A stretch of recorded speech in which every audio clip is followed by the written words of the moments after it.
Welcome back दोस्तों। स्वागत है आप सभी का मेरे YouTube चैनल गुमनाम नाइट में, जहां हर रात अंधेरे की रूहें और परछाइयों की फुसफुसाहटें हमारे दिलों की धड़कनों को तेज कर देती हैं। यहां हर कहानी सिर्फ सुनी नहीं जाती, महसूस की जाती है। और दोस्तों, अगर आपको ऐसी रियल हॉरर स्टोरीज पसंद आती हैं तो वीडियो शुरू होने से पहले ही लाइक, शेयर और सब्सक्राइब कर देना, क्योंकि आपकी थोड़ी सी सपोर्ट मुझे आपके लिए और भी डरावनी और भी काली रातों वाली कहानियां हम लाने की हिम्मत देती हैं। आज मैं लेकर आया हूं एक ऐसी कहानी जो इंडिया की सड़कों से शुरू होकर इंडोनेशिया के गहरे जंगलों की दहशत तक पहुंचती है। एक ऐसी कहानी जो सिर्फ एक किस्सा नहीं, बल्कि एक ऐसा साया है जो आज भी किसी के पीछे खड़ा है, सांस लेता हुआ, घूरता हुआ। संभल कर बैठिए दोस्तों, क्योंकि आज की कहानी डराती नहीं, अंदर तक उतर जाती है। तो तैयार हो जाइए, अपने कमरे की लाइट हल्की कर लीजिए, हेडफोन कानों में लगा लीजिए और अपने आसपास एक बार देख भी लीजिए, कहीं कोई खड़ा तो नहीं। तो चलिए दोस्तों, शुरू करते हैं बिना किसी देरी।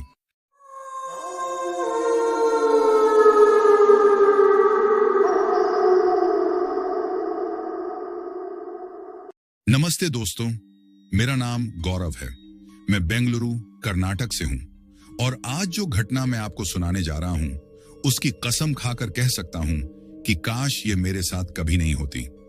मैं एक सॉफ्टवेयर इंजीनियर हूं, लॉजिकल, प्रैक्टिकल, साइंस में यकीन रखने वाला आदमी। लेकिन इंडोनेशिया की उस यात्रा ने मेरे दिमाग की हर दीवार, हर तर्क, हर विश्वास को तोड़कर रख दिया।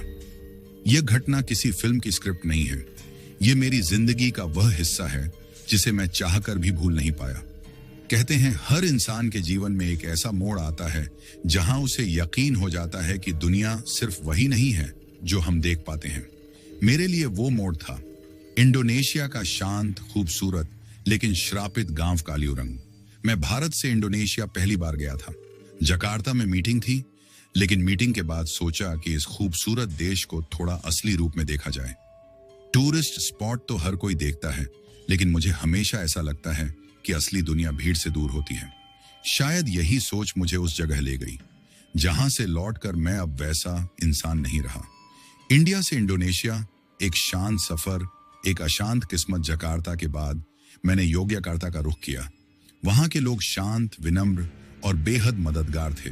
एक स्थानीय गाइड ने मुझे बताया कि यदि मैं असली जावानी संस्कृति, असली जंगल, असली प्रकृति देखना चाहता हूं तो मुझे बाली या बोरोबुदुर जैसे भीड़भाड़ वाले स्थानों पर नहीं जाना चाहिए। उसने सुझाव दिया, कालीउरंग जाओ, मेरापी पर्वत के ढलान पर। बहुत शांत है, बहुत पुराना है, बहुत अलग है।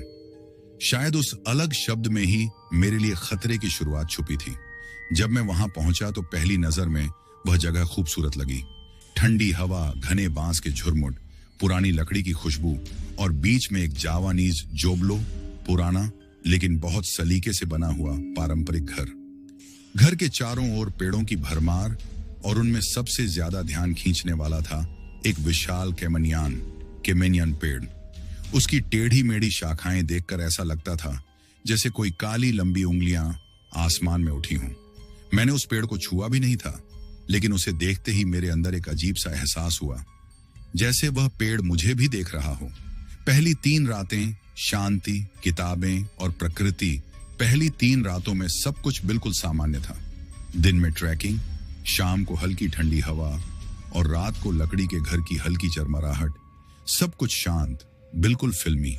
मुझे लगा था 2 हफ्ते ऐसे ही बीत जाएंगे, लेकिन असली शुरुआत चौथी रात से हुई। चौथी रात, पहली खरोंच।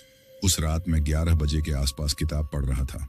हवा ठंडी थी और बाहर गहरा अंधेरा। तभी ठस, टक टक टक, एक हल्की, बहुत हल्की खरोंच की आवाज मुख्य दरवाजे के पास से आने लगी। पहले मैंने सोचा कोई बिल्ली होगी। कालीउरंग में बिल्लियां आम थी। मैंने आवाज को अनदेखा कर दिया, लेकिन फिर खरोंच बंद हो गई और गंध शुरू हुई। वह गंध जिसने पहली बार चेतावनी दी। मैंने जैसे ही गहरी सांस ली, मेरे सिर के पीछे तक झंझनाहट उतर गई। गंध सड़ी मिट्टी और जले लोहे जैसी थी, पर उससे भी ज्यादा एक कड़वी, अजीब, बदबूदार धातु जैसी गंध थी। वह गंध बहुत धीरे शुरू हुई, फिर पूरे कमरे में फैलने लगी। मेरा सिर भारी होने लगा, जैसे दिमाग को कोई दबा रहा हो। मैं खिड़की के पास गया। बाहर अंधेरा ही अंधेरा था, लेकिन हवा उसी कैमनियान पेड़ की तरफ से जोर से आ रही थी। गंध भी वहीं से आ रही थी। मैंने पेड़ की ओर देखा और पहली बार लगा कि उसकी टेढ़ी शाखाएं पहले से अधिक झुकी हुई थी, जैसे किसी चीज का बोझ उठाए हों। मैंने खुद को समझाया, थकान है, दिमाग खेल रहा है, पर वह गंध मेरे दिमाग में बैठ गई थी। 5वीं रात, साया और फुसफुसाहट। इस रात मेरी नींद अपने आप खुल गई। समय देखा 1:03 सुबह, और फिर मेरे कान के पास एक दमदार फुसफुसाहट। परगी। आवाज धीमी थी, लेकिन इतनी स्पष्ट जैसे कोई मेरे ठीक कान पर होंठ रखकर बोल रहा हो। मैंने झट से आंखें खोली। कमरा अंधेरे में डूबा हुआ था, लेकिन चांदनी की एक पतली रेखा अंदर आ रही थी, और उस रोशनी में मैंने उसे देखा। पहला साया मेरे बिस्तर के कोने पर एक लंबा, धुंधला, कांपता हुआ साया खड़ा था। वह इंसान जैसा नहीं था, वह धुंध की तरह था, लेकिन उससे भी ठोस, जैसे कोई छाया अपनी इच्छा से आकार बदल रही हो। उस साये से वही गंध आ रही थी, वही कड़वी, जली मिट्टी वाली। मैंने उठने की कोशिश की, लेकिन मेरा शरीर लकवाग्रस्त था। मेरी उंगलियां तक हिल नहीं रही थी। मैं चिल्लाना चाहता था, एक शब्द भी नहीं निकला, और वह साया धीरे धीरे मेरे बिस्तर के चारों ओर घूमने लगा। परगी, चले जाओ। अब मुझे जावानी समझ आ रही थी। ये चेतावनी थी, एक दुख भरी लेकिन गहरी चेतावनी। डर के मारे मैंने मन में हनुमान चालीसा पढ़ना शुरू किया। उसी लाइन तक पहुंचा, भूत पिशाच निकट नहीं आवे। और तभी वह साया झटके से मेरे सीने पर झुक गया। सीने पर मौत का बोझ। एक पल में मेरा दम घुटने लगा। ऐसा लगा जैसे कोई भारी पत्थर मेरी छाती पर लगातार दबाव डाल रहा हो। मेरा दिल रुकने वाला था। तभी ठाक, जैसे बाहर का लकड़ी का दरवाजा जोर से बंद हुआ हो। उस आवाज के साथ ही साया गायब, गंध गायब, सब कुछ समाप्त। पर मेरा शरीर पसीने में डूबा हुआ था, और मेरी धड़कन, मैंने पहले कभी इतनी तेज धड़कन महसूस नहीं की। सुबह, वह सच्चाई जिसने मेरे पैरों तले जमीन खिसका दी। अगली सुबह मैं सीधे उस बूढ़े घर के मालिक पाउनो के पास पहुंचा। मैंने उसे रात की पूरी बात बताई। वह शांत रहा, बहुत शांत। फिर बोला, यह घर रूमाह तिंगल है, यानी पीछे छोड़ा हुआ घर। किसी का नहीं, बस आत्माओं का। उसकी आंखों में डर नहीं था, जैसे वह सच्चाई का आदी हो चुका हो। उसने कहा, यहां एक विधवा और उसका बच्चा रहते थे। मेरापी पर्वत के विस्फोट में दोनों यहीं दबकर मारे गए। मैंने पूछा, तो साया किसका था? पाउनो ने धीमी आवाज में कहा, बच्चा तुम्हें कुछ नहीं करता, लेकिन उसकी मां, हम उसे कुंतिलानक मेरापी कहते हैं, वह अपने घर में किसी बाहरी को बर्दाश्त नहीं करती। उसका परगी तुम्हें मारने से पहले की आखिरी चेतावनी थी। यह सुनकर मेरे पैरों में झंझनाहट दौड़ गई। पाउनो ने एक आखिरी बात कही, अगर तुम एक रात और रुकते तो आज भारत वापस नहीं जाते। पाउनो की बातों ने मेरे भीतर इतनी गहरी सिहरन भर दी कि मैं समझ ही नहीं पाया कि मेरी धड़कन मेरी है भी, या बस किसी और के डर की गूंज है। अगर तुम एक रात और रुकते, वापस भारत नहीं जाते। यह वाक्य मेरे कानों में बार बार बज रहा था। लेकिन सबसे बड़ा सवाल था, अगर मैं तुरंत निकल जाता तो क्या वाकई वह मुझे छोड़ देती, या क्या मेरे निकलते वक्त ही वह मुझे रोकने की कोशिश करती। मैं उस घर से अपनी सारी चीजें इकट्ठा करने वापस लौटा। मुझे लगा था कि दिन की धूप में घर सामान्य लगेगा, पर जैसे ही मैं अहाते में घुसा, हवा का तापमान एकदम से गिर गया। सूरज सिर पर था, लेकिन घर की ओर बढ़ते ही लगा जैसे कोई ठंडा साया मेरे पीछे पीछे चल रहा हो। हवा बिल्कुल शांत थी, पर फिर भी बांस के झुरमुट किसी अनजान ताल पर झूम रहे थे। उनके हिलने में कोई लय नहीं थी, बल्कि जैसे हर बांस अलग दिशा में कांप रहा हो, जैसे घर के अंदर किसी आने वाली चीज से सब डर रहे हों। मैंने घर के भीतर कदम रखा, और उस पल मुझे ऐसा महसूस हुआ जैसे हवा एकदम भारी हो गई हो। भले ही अभी दिन था, लेकिन कमरे के कोने वैसे ही अंधेरे थे जैसे रात में होते हैं। लकड़ी की दीवारें सामान्य से ज्यादा ठंडी थीं, और गंध वापस आ चुकी थी। वही सड़ी मिट्टी की, वही जली लोहे जैसी, वही कड़वी, दिमाग को सुन्न कर देने वाली गंध। यह गंध तो सिर्फ रात में आती थी। फिर अभी, क्या वह आत्मा अब दिन में भी सक्रिय थी, या वह मुझे जाते हुए देखना नहीं चाहती थी? मैंने खुद से कहा, बस 10 मिनट, बैग उठाओ और निकल जाओ। लेकिन शायद यह 10 मिनट ही मेरे जीवन के सबसे खतरनाक 10 मिनट थे।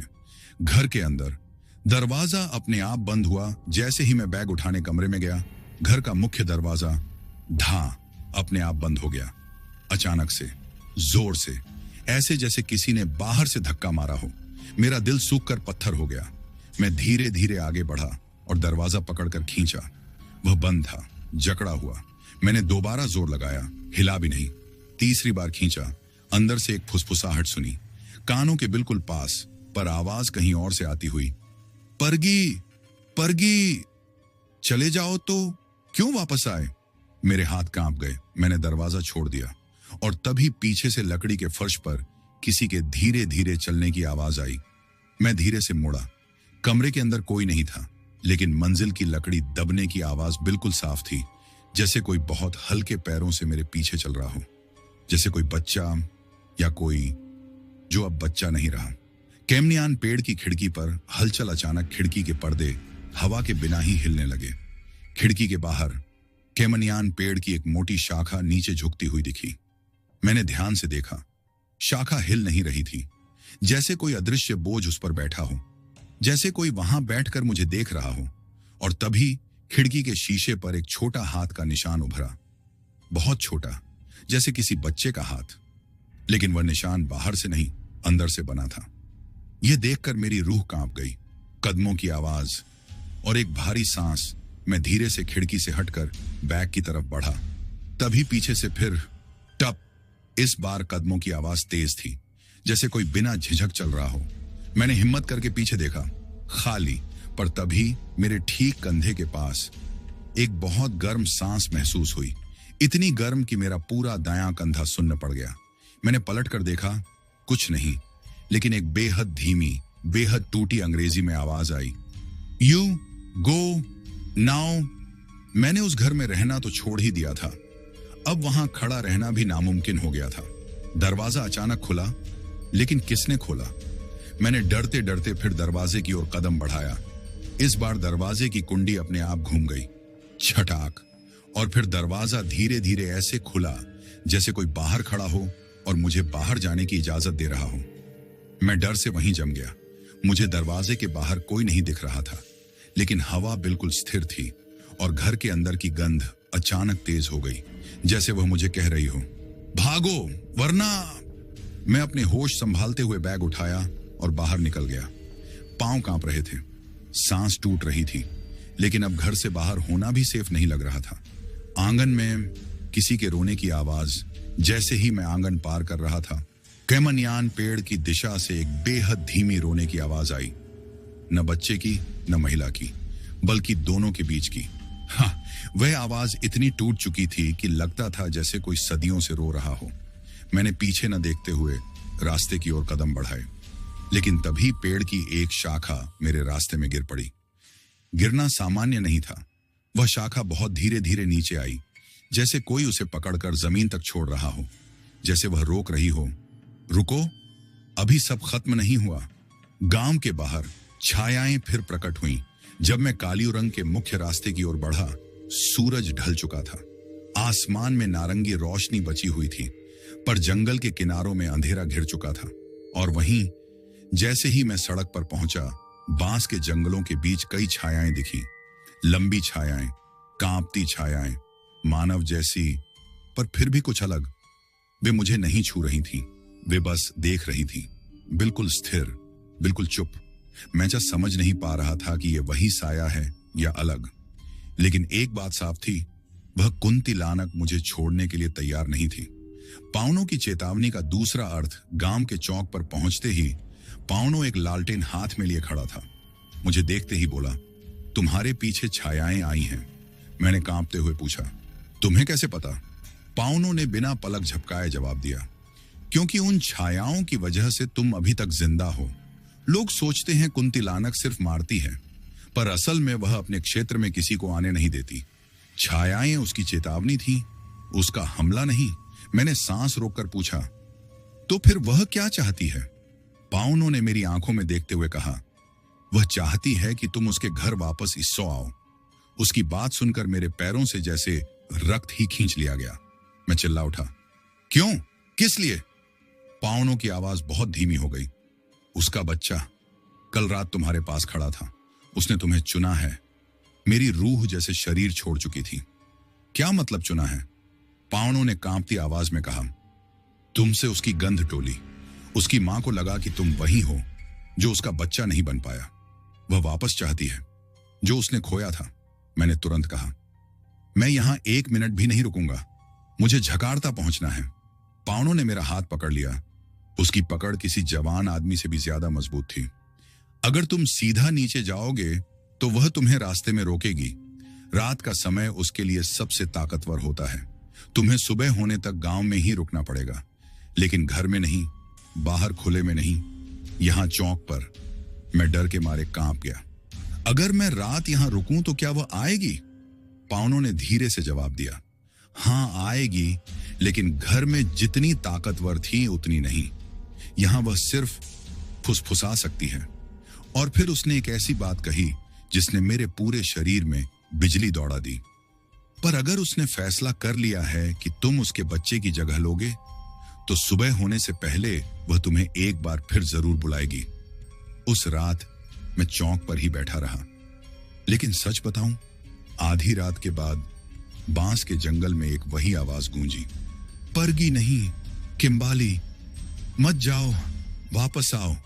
और जैसे ही इंडोनेशिया की उस जर्जर काली अंधेरी ट्रेन की बोगी में वह परछाई मेरे सामने आई थी, मेरे पैरों में जैसे जान ही नहीं बची थी। उसका चेहरा नहीं, चेहरा था ही नहीं, सिर्फ 2 गहरी जली हुई आंखों की जगहें जिनसे धुआं सा उठ रहा था। और उसकी सांस जैसे किसी जले हुए इंसान की राख उड़ती हो। मैंने जोर से अपनी टॉर्च ऊपर फेंकी, लेकिन रोशनी उसके अंदर समा गई, जैसे वह रोशनी को खा रहा हो। तभी अचानक ट्रेन फिर झटके से रुक गई। सन्नाटा, इतना गहरा कि दिल की धड़कन कानों में थाप बजाती सुनाई दे। मैं धीरे धीरे पीछे हटने लगा, लेकिन तभी, तू वापस नहीं जा सकता। उस परछाई की आवाज पीछे से नहीं, मेरे ठीक कान के पास से आई। मैं डर के मारे उछल पड़ा। मैं किसी तरह ट्रेन से कूद गया और पटरियों पर गिरते हुए भागने लगा। पीछे देखता तो वही काली आकृति, बिल्कुल चुप, बिल्कुल स्थिर, लेकिन लगता था जैसे वह धीरे धीरे मेरी ओर सरक रही हो। यहां मुझे पहली बार महसूस हुआ कि मैं इंडिया से इंडोनेशिया सिर्फ एक कहानी ढूंढने नहीं आया हूं, बल्कि कोई मुझे यहां बुला रहा था। मैं अंधेरे जंगल की तरफ भागने लगा, लेकिन वहां का माहौल, भाई, दिल दहल जाए ऐसा। कहीं कहीं से अजीब अजीब आवाजें, कहीं किसी औरत के हंसने की, कहीं किसी बच्चे के रोने की, और कहीं पेड़ की टहनियों के पीछे से कोई फुसफुस, वापस जा, वापस जा। लेकिन अब मैं कहां जा सकता था? ट्रेन तो जैसे गायब ही हो गई थी। कुछ दूर आगे एक टूटा फूटा छोटा सा गांव दिखा। आधी रात, पर वहां की हालत देखकर मैं ठिठक गया। घरों में दरवाजे ही नहीं थे। हर घर के बाहर काली जली हुई लकीरें, जैसे किसी ने आग से गोल गोल घेरा बनाया हो। मैंने हिम्मत करके एक घर में झांका।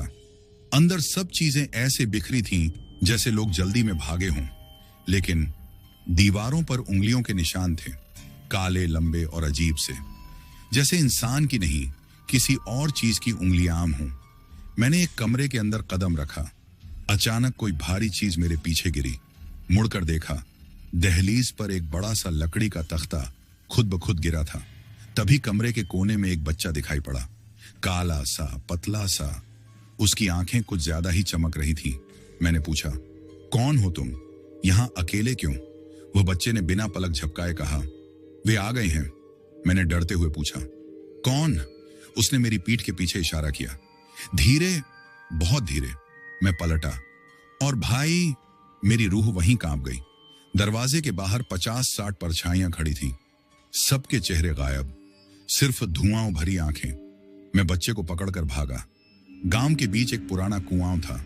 उस कुएं के ऊपर लाल कपड़े का फटा टुकड़ा फंसा था, जैसे किसी ने जल्दी में छोड़ा हो। मैंने बच्चे से पूछा, हम कहां जाएं? वह बोला, तुम्हें नीचे देखना होगा, तभी समझोगे। मैंने झुककर कुएं में झांका और नीचे पानी नहीं था, बल्कि सैकड़ों हाथ, पत्थरीले, जले हुए, ऊपर की ओर बढ़ते हुए। मैं उछलकर पीछे हटा। तभी मेरी जेब में रखा फोन अपने आप ऑन हुआ। स्क्रीन पर एक पुरानी रिकॉर्डिंग चली, हिंदी में किसी लड़की की आवाज, तुम आखिर आ ही गए मुझे लेने। मैं स्तब्ध। क्योंकि यह आवाज मेरी इंडिया में खोई हुई गर्लफ्रेंड सारिका की थी। वह 3 साल पहले गायब हुई थी और उसकी आखिरी कॉल में सिर्फ एक शब्द सुनाई दिया था, जावा। यही इंडोनेशिया का वही हिस्सा है जहां मैं अभी था। मेरा दिमाग सुन्न हो गया। बच्चा बोला, वह तुम्हारा इंतजार कर रही है। मैंने पूछा, सारिका कहाँ है? बच्चा बस कुएं की तरफ इशारा करता रहा। लेकिन तभी पूरे गांव की परछाइयां एक साथ मेरी तरफ झपट पड़ी। मैं बच्चे को लेकर तेजी से भागा और जंगल की ओर दौड़ पड़ा। जंगल में धुंध इतनी थी कि हाथ आगे बढ़ाओ तो उंगलियां भी धुंध में खो जाएं। लेकिन पीछे से परछाइयों का झुंड जैसे सरकता हुआ तेजी से पास आ रहा था। भागते भागते मैं एक विशाल पुराने मंदिर के सामने पहुंचा। मंदिर भारतीय नहीं था, पूरी तरह जावा आर्किटेक्चर, काय लगा हुआ, टूटी मूर्तियां, दरवाजे पर जली हुई लिखावट, आधा इंसान आधा परछाई का आत्मा। मैं अंदर घुसा। अचानक दरवाजा अपने आप बंद हो गया, जैसे किसी ने जानबूझकर मुझे फंसाया हो। अंदर का माहौल भयानक था।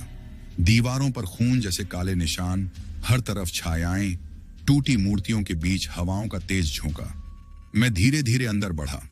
बच्चा कहीं गायब हो चुका था और मंदिर के सबसे पीछे एक बड़ा कक्ष दिखा। दरवाजे पर सिर्फ एक शब्द लिखा था। मेरी सांस रुक गई। मैंने डरते हुए दरवाजा खोला।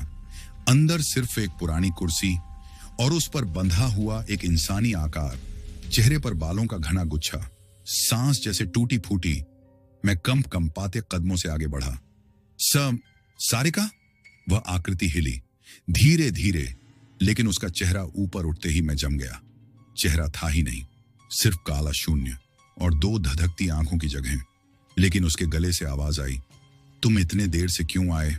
और तभी पीछे मंदिर का सारा माहौल हिलने लगा। छत से राख गिरने लगी, दीवारों से धुंध निकलने लगी और एक विशाल परछाई पूरे कक्ष में फैल गई, इतनी बड़ी कि लगा जैसे पूरा मंदिर इसी से बना हो। वह परछाई बोली, इंडिया से इंडोनेशिया तक जो रास्ता खुला है वह तुमसे ही पूरा होगा। मुझे लगा मैं बेहोश होने ही वाला हूं और सारिका जैसी वह काली आकृति मेरे कान के बिल्कुल पास झुककर फुसफुसाई, अगर तुमने सच जान लिया तो वापस कभी नहीं जा पाओगे। उसी पल पूरा कक्ष हिला, जैसे किसी पहाड़ के नीचे खड़ा हूं। धूल मेरे चेहरे पर गिरने लगी। मेरे सामने बैठी वह आकृति जो कभी मेरी सारिका थी, या शायद अब सिर्फ उसका खोल, धीरे धीरे कांपने लगी। उसके हाथ बंधे थे, लेकिन झटकों से लग रहा था जैसे पूरे शरीर में कोई दूसरी शक्ति घुस रही हो।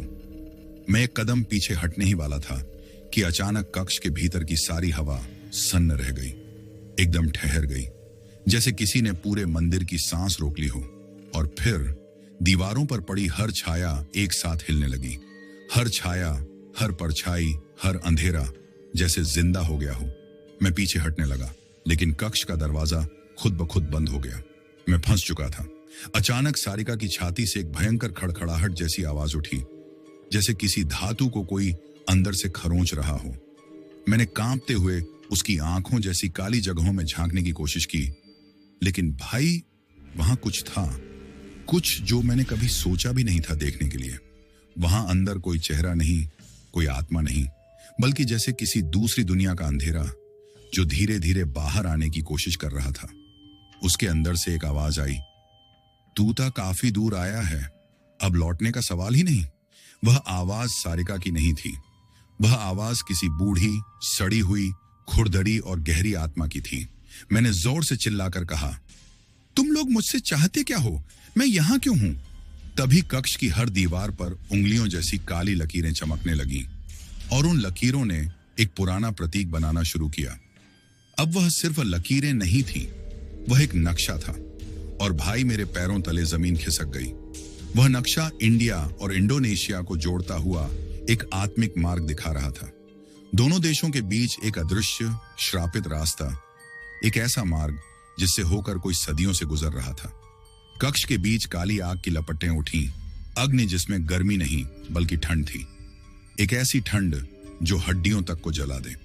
आग से एक आकृति निकली, एक औरत, पूरी काली, पूरी राख जैसी, बाल पूरे सफेद, हवा में उड़ते हुए, उसकी आंखें, दोनों में सिर लाल चमक जो मुझे देखते ही धधकने लगी। वह बोली, तुम्हारी सारिका ने सीमा पार कर दी थी। इंडिया की आत्मा होकर इंडोनेशियन आत्माओं के क्षेत्र में घुस आई थी। अब उसका अधिकार हमें मिला है। मैंने चिल्लाया, वह कोई आत्मा नहीं है, वह इंसान है। उस स्त्री ने हंसते हुए कहा, यही तो तुम्हें नहीं पता, सारिका इंसान नहीं थी। मेरी सांस रुक गई, दिल धक से। वह आगे बोली, वह जावा की काली वंश की अंतिम चिन्ह थी जो गलती से भारत में पैदा हो गई थी।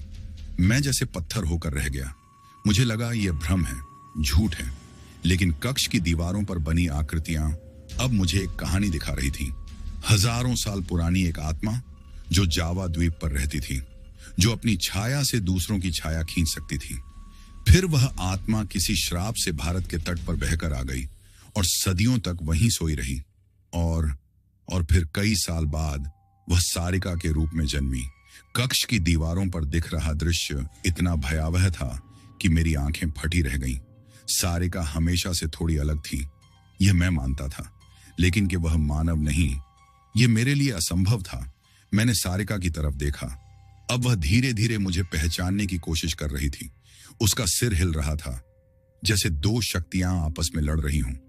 मैंने धीमी आवाज में कहा, सारिका, अगर तुम कहीं अंदर हो तो मुझे सुनो, मैं यहां तुम्हें बचाने आया हूं। एक पल, एक छोटा सा पल, उसकी काली आंखों जैसी जगहों में मुझे चमक दिखाई दी, जैसे वह मुझे पहचान गई हो। उसने बहुत धीमे से कहा, मुझे यहां से ले चलो। लेकिन तभी पूरा मंदिर गूंज उठा। काली स्त्री गुस्से में चीखी, नहीं, वह अब हमारी है। उसका जन्म तुम्हारी दुनिया के लिए नहीं हुआ था, वह हमारे द्वार की कुंजी है।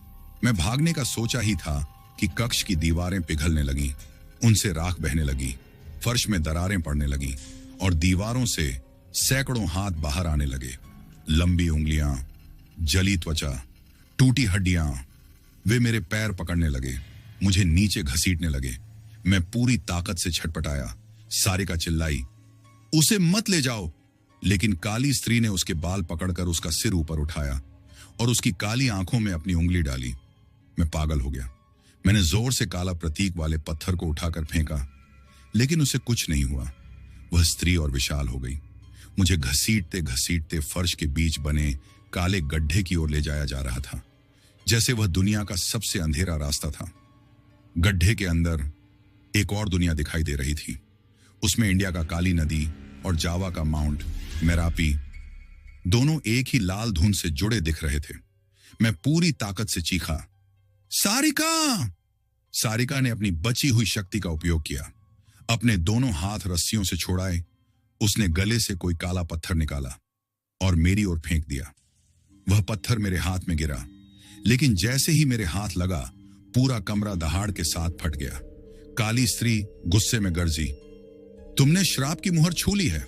अब तुम भी आधे मानव और आधे छाया बन चुके हो। मैं घबरा गया, शरीर भारी होने लगा। अंदर जैसे कोई और चीज जाग रही थी। सारिका चीखी, भागो भी भागो।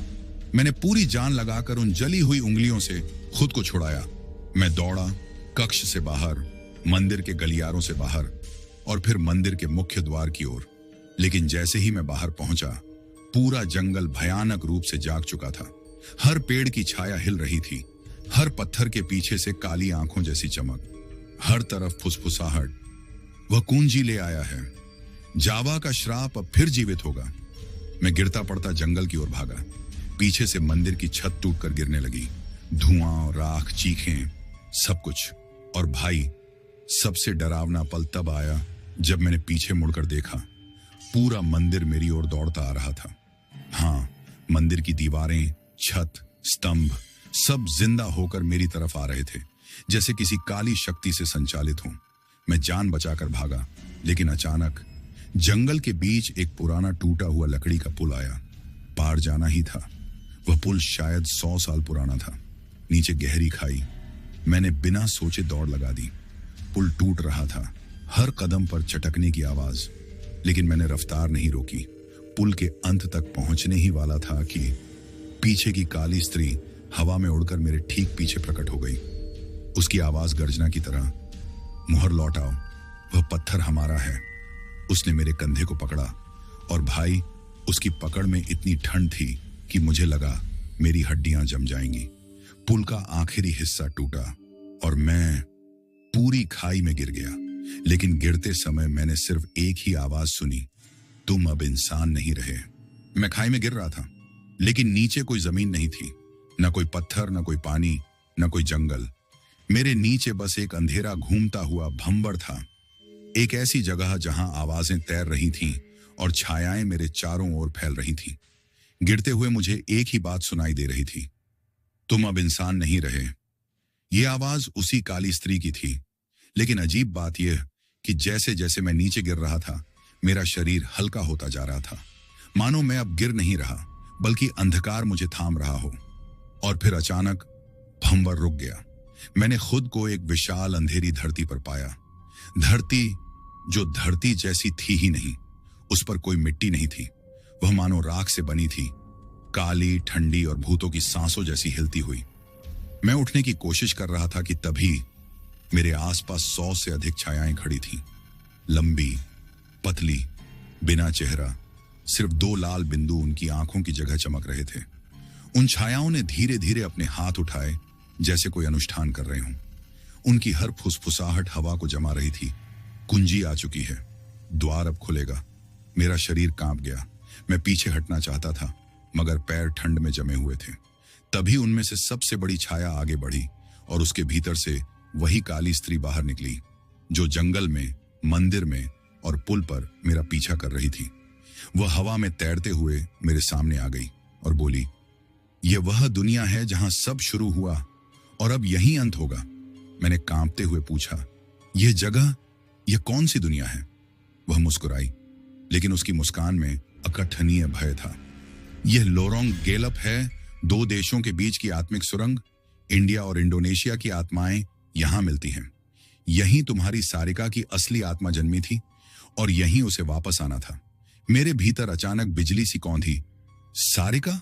वह कहां है? मैंने चीख कर कहा। सारिका कहां है? उसे क्या किया तुमने? काली स्त्री हंसी। काली हवा फैलने लगी। उसके शरीर से राख उड़कर मेरे चेहरे पर गिर रही थी। वह अपने घर वापस गई है।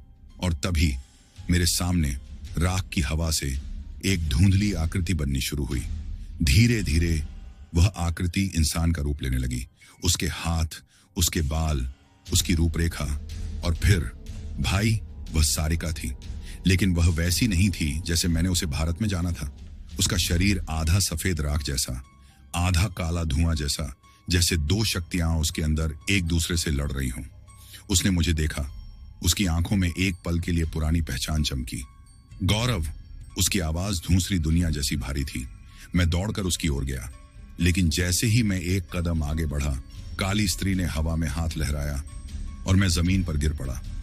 उसे छू नहीं सकते, वह बोली, क्योंकि अब वह इंसानों की दुनिया की नहीं रही। मैंने गुस्से में कहा, मैं उसे यहां से ले जाऊंगा, उसके साथ इंडिया वापस लेकर जाऊंगा। काली स्त्री ने ठंडी सांस छोड़ी और मेरे चारों ओर अंधेरा घूमने लगा। उसने कहा, अगर तुम उसे वापस ले जाओगे तो 2 देशों के बीच सदियों से दबी हुई आत्माएं जाग जाएंगी, ज्वालामुखी फटेंगे, काली नदी का स्तर उठेगा और 2 दुनिया आपस में मिल जाएंगी। फिर दोनों दुनियाओं में किसी का बचना संभव नहीं होगा। मैं हक्का बक्का रह गया। मेरे भीतर डर और गुस्सा दोनों एक साथ घूमने लगे। मैंने सारिका की ओर देखा। वह धीरे धीरे अपने पैरों पर खड़ी हो रही थी। उसने धीमी आवाज में कहा, तुम्हें जाना होगा। मेरी आंखों में आंसू आ गए। मैंने कहा, नहीं, मैं तुम्हें यहां नहीं छोड़ सकता। तभी अचानक मेरे हाथ में रखा काला पत्थर, जो मुझे सारिका ने फेंक कर दिया था, अचानक गर्म होने लगा। इतना गर्म कि मेरी हथेली जलने लगी और उसी पल मेरी आंखों के सामने चीजें बदलने लगी। मेरी उंगलियों से धीरे धीरे धुआं उठने लगा, काला धुआं। और फिर मेरी छाया, भाई, मेरी छाया हिलने लगी। जमीन पर पड़ी मेरी छाया ने खुद को फाड़कर मेरे शरीर से अलग होना शुरू कर दिया। मैं डर गया। मैं चीखा, नहीं नहीं, ये क्या हो रहा है? काली स्त्री ने कर्कश हंसी भरी। मैंने कहा था, तुम अब इंसान नहीं रहे। तुमने श्राप की मुहर छू ली है। अब तुम्हारा एक हिस्सा हमेशा हमारी दुनिया में रहेगा। मेरी छाया आधी बाहर निकल चुकी थी और उसने मेरी ही तरह मेरी ओर हाथ बढ़ाया, जैसे वह मुझसे अलग होकर अपना जीवन शुरू कर रही हो। मैंने कांपते हुए सारिका की ओर देखा। मैं क्या करूं? उसने आंसू भरी आंखों से कहा। गौरव, अगर तुम चाहते हो कि दोनों दुनिया बच जाए तो तुम्हें एक चुनाव करना होगा। मैंने कांपते हुए पूछा, क्या? सारिका ने कांपती आवाज में कहा, या तो तुम मेरी जगह यहां रह जाओ और मैं वापस भारत जा सकूं, या फिर तुम चले जाओ और मैं हमेशा के लिए इस अंधेरी दुनिया में कैद हो जाऊं। भाई, मेरे पैरों तले जमीन ही नहीं बची थी, दिल फट रहा था। मैंने कहा, नहीं, ऐसा मत कहो, मैं दोनों को बचा सकता हूं। लेकिन सारिका ने सिर हिलाया, उसकी आंखों में शांति उतर रही थी। उसने कहा, हम दोनों इंसान नहीं रहे, लेकिन तुम अभी भी अपने परिवार और दुनिया को बचा सकते हो। मुझे जाने दो, मैं यहीं की हूं, सदियों से। मेरे होंठ कांप रहे थे, मेरे पैर जड़ हो चुके थे। काली स्त्री ऊंची आवाज में बोली, समय समाप्त हो रहा है, फैसला करो। मेरी छाया अब पूरी तरह बाहर निकल चुकी थी और वह मेरे सामने खड़ी थी, मेरी पूरी नकल, लेकिन लाल आंखों वाली। उसने हाथ बढ़ाकर कहा, मेरे साथ रहो, हम दोनों दुनियाओं के बीच के द्वार के संरक्षक बन सकते हैं। पीछे से सारिका बोली, गौरव, मुझे आजाद कर दो। दो दुनिया, दो आत्माएं, दो प्रेम, और मैं बीच में फंसा हुआ। मैं कांपते हुए सारिका की ओर देखा। अगर मैं जा भी गया तो क्या तुम कभी मुझसे नाराज नहीं होगी? उसने मुस्कुराकर कहा, तुमने मेरे लिए इतना किया है कि कोई इंसान नहीं कर सकता था। जाओ, अपने देश लौटो और मुझे याद मत करना, क्योंकि छायाएं यादों का पीछा कर लेती हैं। मेरी आंखें भर आईं, गला सूख गया था। मेरी छाया आगे बढ़ी। काली स्त्री मुस्कुराई। अंधेरा हवा की तरह घूमने लगा और फिर मैंने धीरे से अपने हाथ आगे बढ़ाए और अपनी छाया के हाथों को धीरे से वापस अपने सीने में धकेल दिया। एक भयानक चीख गूंजी। काली स्त्री गरजी, क्या कर रहे हो? मैं चिल्लाया। मैं अपनी छाया तुम्हें नहीं दूंगा, मेरी किस्मत मैं खुद चुनूंगा। काली दुनिया कांपने लगी, धरती टूटने लगी। सारिका की आंखें चमक उठीं, जैसे उसे मुक्ति मिल रही हो, और फिर एक तेज सफेद रोशनी फूटी जो अंधकार को चीरकर मुझ पर पड़ी। अगले ही पल मैं बेहोश हो गया। मैंने आंखें खोली तो मैं इंडिया में था, बेंगलुरु के अस्पताल में। डॉक्टरों ने बताया कि मुझे इंडोनेशिया के कालीउरंग इलाके में बेहोशी की हालत में पाया गया। पास में कोई नहीं था, इतना अकेला जैसे किसी ने मुझे जंगल के बीच छोड़ दिया हो। काली पत्थर मेरे हाथ में नहीं था। मेरी छाया सामान्य थी, सब सामान्य। लेकिन रात को जब मैं आईने में खड़ा दाढ़ी बना रहा था तो आईने में मेरी छाया ने मेरे उलट दिशा में सिर घुमाया और भाई, उसने मुस्कुराकर फुसफुसाया, नहीं भूलूंगा तुम्हें। आईने की सतह काली पड़ गई और एक पल के लिए मुझे उसमें सारिका का चेहरा दिखा, गहरी, शांत, लेकिन हमेशा के लिए दूसरी दुनिया में कैद। और जैसे ही वह चेहरा गायब हुआ तो दोस्तों, कहानी कैसी लगी कमेंट सेक्शन में जरूर बताना, क्योंकि आपकी एक एक कमेंट मुझे यह पता देती है कि आप किस हद तक अंधेरे में उतरने की हिम्मत रखते हैं। अगर इस कहानी ने आपकी रीढ़ में ठंडी लहर दौड़ा दी हो, या कहीं ना कहीं आपको ऐसा लगा हो कि कोई परछाई अभी भी आपको देख रही है, तो वीडियो को लाइक कर देना, अपने दोस्तों के साथ शेयर कर देना, और हर रात ऐसी ही डरावनी कहानियां सबसे पहले सुनने के लिए चैनल को सब्सक्राइब करना मत भूलना। आपकी सपोर्ट ही वो ताकत है जो मुझे बार बार अंधेरे की ओर खींच कर ले जाती है, ताकि मैं आपके लिए एक से बढ़कर एक डरावनी कहानियां लाता रहूं। सावधान रहिए, क्योंकि कौन सी फुसफुसाहट कब आपका नाम लेकर बुला ले, कह नहीं सकते। और दोस्तों, जिंदगी रही तो फिर से मिलते हैं ऐसे ही किसी डरावनी कहानी के साथ। तब तक के लिए जय हिंद, जय भारत।